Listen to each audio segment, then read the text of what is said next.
Selamat malam para pendengar radio Maestro yang dikasih Tuhan Yesus. Shalom. Salam damai sejahtera dari 92,5 Maestro FM di Kota Bandung. Saya Pendeta Lana Harumia dari Gereja Keluarga Tabernakel, Jalan Sumatera nomor 9 lantai 3 di Kota Bandung, akan menemani saudara dalam acara My Diary. Waktu hari Kamis yang lalu, My Diary sudah mencatat agar kita masing-masing dapat menjaga kehidupan kita yang sudah menjadi ciptaan yang baru bersama dengan Tuhan Yesus itu. Sebab untuk kita dapat menjadi ciptaan yang baru itu diperlukan darah Tuhan Yesus yang mahal, kuasa Tuhan Yesus yang mengalahkan maut, dan juga setelah itu diperlukan iman kita untuk menyambut anugerah keselamatan dari Tuhan Yesus. Sudah hafalkan resep untuk menjadi ciptaan yang baru. Mungkin selama sebulan ini ibu-ibu dan gadis-gadis remaja banyak mengingat resep masakan atau resep kue ya, dimana resep yang baru itu akan membuat kita lebih semangat dalam menikmati berkat dari Tuhan berupa makanan dan menjadi kesehatan buat tubuh kita. Tetapi malam hari ini saya akan memberitahu keuntungan untuk kita mengingat resep menjadi ciptaan yang baru. Keuntungannya adalah kita mendapat damai sejahtera dan kita juga mendapat belas kasihan Tuhan, anugerah, berkat, karunia, dan kelimpahan dari Tuhan. Kalau kita menyimak damai sejahtera yang Tuhan beri bagi kita setelah kita menerima Roh Kudus, maka hal itu tidak terjadi serta-merta begitu saja. Harus ada yang kita lakukan bersama dengan Roh Kudus. Untuk itu, mari kita membaca dari Roma 2 ayat 10. Tetapi kemuliaan, kehormatan, damai sejahtera akan diperoleh semua orang yang berbuat baik. Pertama-tama orang Yahudi dan juga orang Yunani. Ayat ini merupakan ajaran Rasul Paulus kepada jemaatnya di Roma. Pada waktu itu, Rasul Paulus sedang membandingkan orang-orang yang berbuat baik dan orang-orang yang berbuat jahat. Dan ia mengatakan bahwa orang yang berbuat baik akan menerima kemuliaan, kehormatan, dan damai sejahtera. Bagaimana dengan orang yang berbuat baik? Apakah orang bisa berbuat baik? Sedangkan firman Tuhan pada Roma 3 ayat 12 mengatakan, semua orang telah menyeleweng, mereka semua tidak berguna, tidak ada yang berbuat baik, seorang pun tidak. Semua orang di dunia ini ternyata tidak ada yang bisa berbuat baik, karena semua orang telah berbuat dosa. Oleh sebab itu seseorang harus disucikan dahulu, harus dosanya dihapuskan dahulu, baru bisa berbuat baik. Puji Tuhan, kita yang mau beriman kepada Tuhan Yesus, yang percaya bahwa Yesus Kristus adalah Tuhan dan Juru Selamat kita, kita sudah disucikan dan mendapat Roh Kudus. Roh Kudus yang memampukan kita untuk berbuat baik. Dan kalau kita berbuat baik, maka kita mendapatkan damai sejahtera yang daripada Tuhan. Lalu apa sih perbuatan baik yang Tuhan maksudkan, yang harus kita lakukan sehingga kita bisa mendapat damai sejahtera? Kita mau baca dari Titus 2 ayat 7. Dan jadikanlah dirimu sendiri suatu teladan dalam berbuat baik. Hendaklah engkau jujur dan bersungguh-sungguh dalam pengajaranmu. Ternyata berbuat baik menurut firman Tuhan adalah jujur dan sungguh-sungguh dalam pengajaranmu. Artinya tentu pengajaran yang diajarkan oleh Tuhan Yesus. Kita harus jujur terhadap pengajaran yang diajarkan oleh Tuhan Yesus. Artinya kita tidak boleh mempunyai pikiran sendiri, menafsirkan sendiri apa ajaran Tuhan Yesus itu. Tetapi kita harus menjalankannya dan berpikir seperti Tuhan Yesus katakan, yaitu sesuai dengan Alkitab. Ketika kita sudah melakukan apa yang benar di mata Tuhan, maka jangan khawatir. Firman Tuhan katakan pada kitab Keluaran 19 ayat 5, jika kamu sungguh-sungguh mendengarkan firman-Ku dan berpegang pada perjanjian-Ku, maka kamu akan menjadi harta kesayangan-Ku sendiri dari antara segala bangsa, sebab Akulah yang empunya seluruh bumi.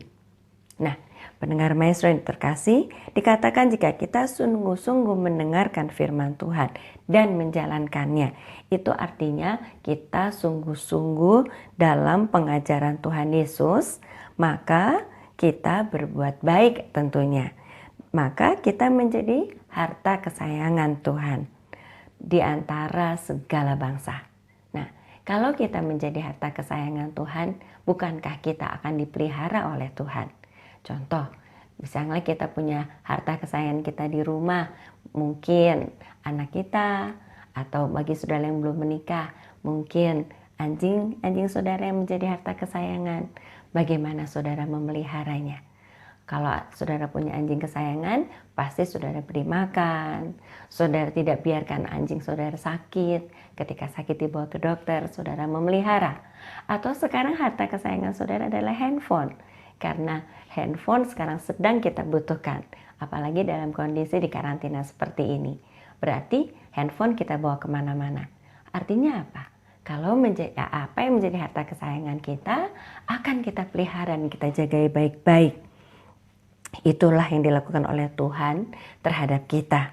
Kalau kita berbuat baik, versi Tuhan Yesus tadi. Pendengar Maestro terkasih, di masa wabah COVID ke-19 ini, bagaimana kondisi hati saudara? Apakah saudara sudah selalu punya damai sejahtera? Atau saudara masih suka cemas atau khawatir? Mungkin khawatir terhadap kesehatan saudara, khawatir mungkin juga takut tertular ya, atau takut kena penyakit-penyakit lain, atau mungkin saudara takut kehilangan pekerjaan saudara, atau saudara takut apakah nanti perusahaan tempat saudara bekerja itu masih tetap bisa berjalan setelah lockdown ini selesai. Banyak kekhawatiran. Nah, ketika kita khawatir, kita harus introspeksi. Jangan-jangan kita belum punya damai sejahtera. Bukan berarti kita sembarangan hidup ya, bukan berarti kita nggak takut apapun, bukan. Bukan berarti kita tantang virus corona, bukan. Tetapi kita tidak boleh mempunyai takut yang berlebihan. Kalau kita sudah introspeksi, coba pikirkan, kenapa masih ada rasa khawatir? Jangan-jangan di hati kita ini belum sungguh-sungguh mengandalkan Tuhan. Bibir kita sudah mengatakan bahwa kita percaya kepada Tuhan Yesus, kita beriman kepada Tuhan Yesus, tetapi di hati kita belum mengandalkan Tuhan. Apa sih arti mengandalkan Tuhan? Seperti begini saudara, ketika saudara berumur 5 atau 6 tahun, tentunya saudara tidak pernah memikirkan, aduh apakah orang tua saya ini menghidupi kehidupan saya ya? Tidak memikirkan seperti itu. Tetapi saudara berjalan begitu saja. Hari-hari saudara gantungkan kepada orang tua saudara. Saudara andalkan orang tua saudara, dalam arti kata kemanapun orang tua saudara pergi, saudara ikut. Diajak ke sana, saudara ikut. Tinggal dimanapun, saudara ikut.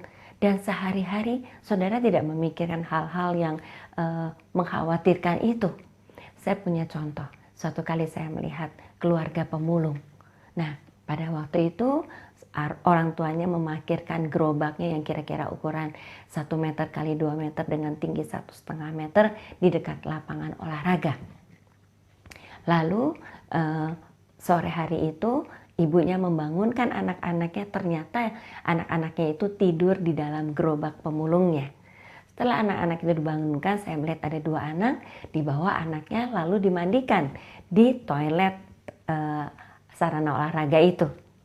Selesai dari situ anak-anaknya bermain, hatinya sukacita, tidak ada kekhawatiran. Itu tandanya mengandalkan. Kalau kita sudah mengandalkan Tuhan Yesus, harusnya kita tidak ada lagi kekhawatiran di hati kita. Sebagai seorang gembala yang mengikuti aturan pemerintah, sebisa mungkin saya memang tidak keluar rumah. Tapi bukan berarti saya takut sekali untuk keluar rumah, sehingga sehari-hari pun saya tidak berani keluar kamar, saya di kamar saja. Bukan seperti itu. Kalau ada keperluan, contohnya ketika kami rekaman bersama untuk menuntun jemaat yang akan beribadah di rumah, kami pergi ke gereja. Saya pergi ke gereja, kami mengadakan rekaman di sana. Beberapa anak Tuhan berkumpul di sana. Tetapi kami mengikuti anjuran pemerintah, tidak bersentuhan, menjaga jarak. Sebelum rekaman kami memakai masker. Tapi setelah itu pada waktu rekaman kami rekaman seperti biasa. Dan biasanya sepulang dari rekaman itu saya mengadakan waktu langsung pergi ke pasar atau ke toko untuk memberi kebutuhan makanan kami di rumah. Nah, tidak ada terjadi sesuatu kekhawatiran yang berlebihan. Nah, banyak contoh anak-anak Tuhan juga yang tidak khawatir. Contohnya, seorang dokter yang juga anak Tuhan. Dia setiap hari terpapar oleh wabah corona tentunya. Tetapi dia mengatakan bahwa ketika dia menolong orang-orang yang kena corona, orang-orang yang sakit corona, dia tidak menantang Tuhan. Dia memakai APD, lalu dia tetap menolong. Dia tidak takut menolong mereka. Kenapa? Dia katakan karena itu sudah menjadi tugas saya sebagai seorang dokter. Dan saya percaya Tuhan akan memelihara saya. Itu imannya. Sehingga ketika kita sebagai anak-anak Tuhan yang sudah percaya bahwa Tuhan akan memelihara kita dan sehingga kita tidak khawatir, itu tandanya damai sejahtera sudah ada di dalam tubuh kita, sudah ada di dalam hati kita. Karena itu saudara, mari kita coba terus untuk berbuat baik. Sehingga damai sejahtera boleh turun atau boleh ada di hati kita. Mari kita berdoa. Bapa yang ada di dalam surga, terima kasih untuk firman-Mu yang selalu saja mengingatkan kepada kami bahwa Engkau Tuhan yang luar biasa. Kasih-Mu luar biasa. Engkau sanggup memelihara kehidupan kami sebagai anak-anak-Mu.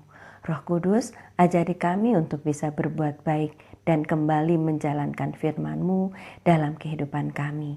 Kami mau menjadi harta kesayangan-Mu. Kami mau menyediakan kehidupan kami ke dalam tangan pemeliharaan-Mu, agar damai sejahtera-Mu bertahta dalam kehidupan kami senantiasa.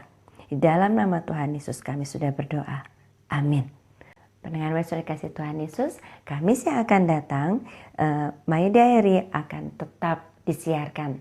Karena itu, mari tetaplah di 92,5 Maestro FM di Kota Bandung. Tuhan Yesus memberkati.